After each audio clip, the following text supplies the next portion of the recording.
ഇന്ന് നമുക്ക് വീട്ടിലുണ്ടാക്കാൻ പറ്റുന്നൊരു ഹോർലിക്സ് ആക്കിയാലോ. അപ്പോൾ ഇനി വേണ്ടതെന്നറിയാം, ഈ തൊലി കളയാത്ത ഗോതമ്പില്ലേ അത് വേണം, കുറച്ച് നിലക്കടല വേണം, ബദാം വേണം, പാൽപ്പൊടി വേണം, പഞ്ചസാര വേണം. ഇത്ര സാധനം വേണം. അപ്പോൾ ഇത് ഒരു ദിവസം കൊണ്ടാവില്ല. ഈ ഗോതമ്പില്ലേ നമ്മൾ ഒരു രാത്രി ഫുള്ള് പുതിർത്തിട്ട് അതിനെ മുളപ്പിക്കണം. ഞാനിത് ഒരു ദിവസം സന്ധ്യക്ക് പൊതിർത്ത് വെച്ചു. പിറ്റേന്ന് രാവിലെ ആകുമ്പോഴത്തേക്ക് ഇത് ഈ ഒരു പാകത്തിന് പൊതിർന്നു.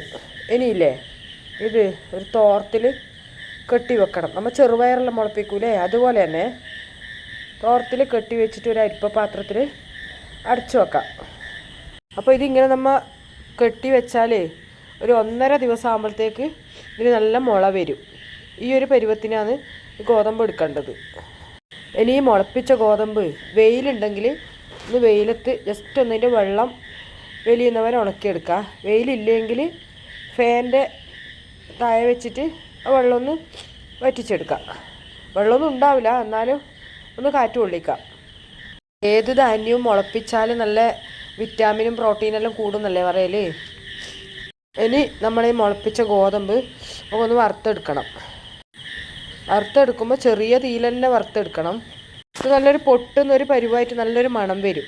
അന്നേരം ഈ ഗോതമ്പ് നമുക്ക് വാങ്ങി വെക്കാം. ഞാനിപ്പോൾ എടുത്ത ഈ ഗോതമ്പില്ലേ ഒരു 200 ഗ്രാം ഉണ്ട്. അപ്പോൾ അതിന് ഏകദേശം ഒരു 15 അല്ലെങ്കിൽ 20 ബദാം എടുക്കാം. ആ ബദാമും ചെറിയ തീയിൽ പറഞ്ഞ പോലെ വറുത്തെടുക്കാം. ഇതൊന്നും അങ്ങനെ വേഗം വറുത്തെടുക്കാനാവില്ല, ചെറിയ തീയിലായതുകൊണ്ട് തന്നെ കുറച്ച് സമയം എടുക്കും. അപ്പോൾ ഒരു പൊട്ടുന്നൊരു പാകാകുമ്പോൾ ബദാമും വാങ്ങാം. ഇനി കുറച്ച് നിലക്കടലയും വറുത്തെടുക്കാം.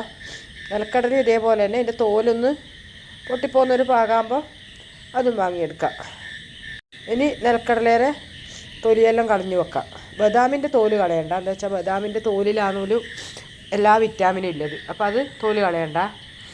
ഇനി ഈ 3 നമ്മൾ വറുത്ത സാധനമില്ലേ നല്ല മിനുസത്തിൽ പൊടിച്ചിട്ട് അരിച്ചെടുക്കണം. ഇനി ഇതിലേക്കില്ലേ നമ്മളെ പൊടിച്ച പഞ്ചസാര ഇടണം. പഞ്ചസാര എന്ന് പറഞ്ഞാൽ ഞാൻ കുറച്ചേ ഇടുന്നില്ലൂ, നിങ്ങൾക്ക് എത്രയാണ് ആവശ്യം എന്ന് വിചാരിച്ചാൽ അതിന് കണക്കായിട്ട് ഇടാം.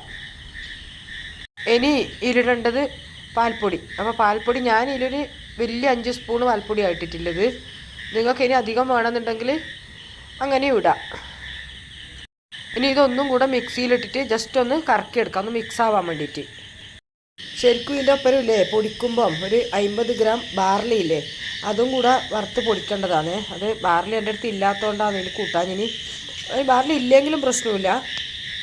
അതേപോലെ ഗോതമ്പ് നമുക്ക് ഇങ്ങനെ മുളപ്പിക്കാനെല്ലാം മടിയുണ്ടെങ്കിൽ മുളപ്പിക്കാണ്ട് വെറുതെ വറുത്തിട്ടും ആക്കാം. പക്ഷെ ഇത്ര ഗുണം കിട്ടൂല ഇനി. ഇപ്പോൾ ഞാനുണ്ടാക്കിയ ഹോർലിക്സ് ഇഷ്ടമായിട്ടുണ്ടെങ്കിൽ എല്ലാവരും ഒന്ന് കമൻറ്റ് ചെയ്യണം, ഷെയറും ചെയ്യണേ.